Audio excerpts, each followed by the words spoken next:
अब देखो, एक तुम्हारी सबसे ज़्यादा टोन आती है डॉगमेटिक। इसका मतलब होता है रिजिड, मतलब ऑथर अपना ही ओपिनियन रख रहा है, कोई फैक्ट वजह नहीं बोला, बोला भाई जो मैं बोल रहा वही सही है।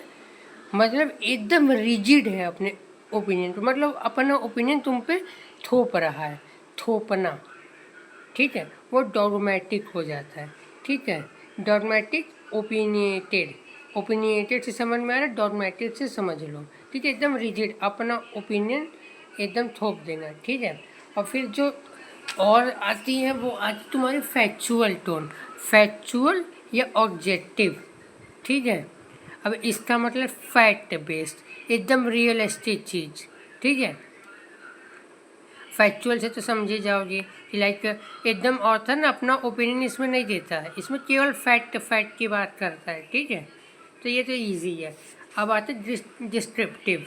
ठीक है, अब डिस्क्रिप्टिव में क्या होता है ना, एकदम डिटेल्ड एक्सप्लेनेशन, एकदम ज़ीरो से चालू करता है और पूरा समझाता जाता है भाई क्या है, क्या कैसे क्या है। इसमें भी ऑथर अपना ओपिनियन नहीं देता है, पूरा डाटा फैक्ट्स या जो भी चीज़ है उसके बारे में ही बात करता है। ठीक है, तो ये डिस्क्रिप्टिव टोन हो, यानी पूरा डिस्क्रिप्शन देना, पूरा चीज़ समझा देना, वो डिस्क्रिप्टिव हो जाएगा। ठीक है, फिर एक तुम्हारा इम्पॉर्टेंट टोन होता है ऑप्टिमिस्टिक, यानी पूरे पॉजिटिव थिंग के बारे में बात करना। ठीक है, वो तुम्हारा हो जाता है ऑब्जेक्टिव, कोई भी बुराई नहीं, केवल पॉजिटिव थिंग्स। हाँ, फिर एक टोन आ जाता है ironical and paradoxical, opposite things combined. अब इसका मतलब जैसे मैं बोल दूँ, पाकिस्तान जो है बहुत शांति प्रिय देश है, तो पाकिस्तान तो अपने आप में टेररिस्ट कंट्री है, और शांति प्रिय बोलना मतलब आपस में अपोजिट थिंग्स हो गए। जैसे एक स्टेटमेंट है, ही इज़ पुअरली रिच।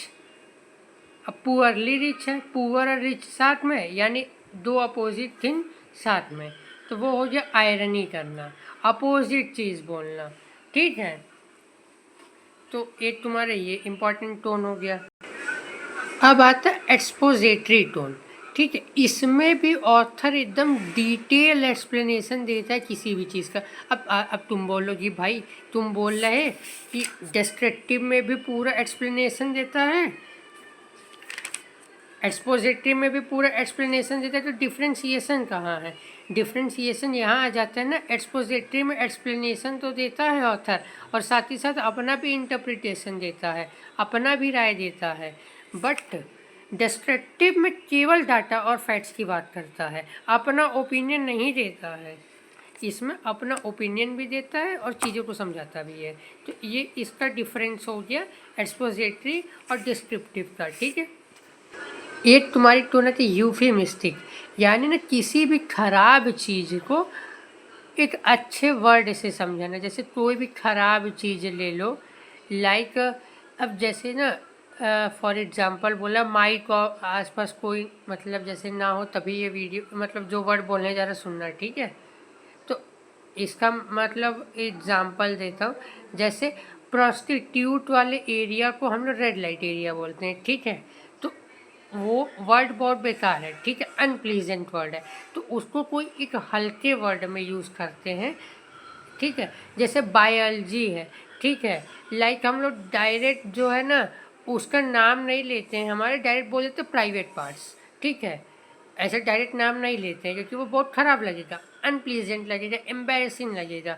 तो जहाँ पे जो है ख़राब चीज़ों को समझाने के लिए अच्छी मतलब हल्के शब्दों का प्रयोग किया जाए, पोलाइट शब्दों का प्रयोग किया जाए, वहाँ यूफेमिस्टिक टोन आ जाता। एक तुम्हारी एक और इम्पॉर्टेंट टोन आती है एम्बिगुअस। इसका मतलब ना, मतलब ऑथर जो है उस पैसेज में, ठीक है, उस पैसेज से तुम एक या दो मीनिंग, तीन मीनिंग निकाल सकती हो। ठीक है, ये कमाता है बट आ जाता है, मतलब ना तुमने पढ़ा और उसका तुम कोई पढ़ रहा तो कोई और मतलब निकाल रहा, तुम पढ़ रहे तो कोई और मतलब, उस मतलब पैसेज का दो तीन मतलब निकल सकता, तो एम्बिगुअस टोन वहाँ यूज़ होता। ठीक।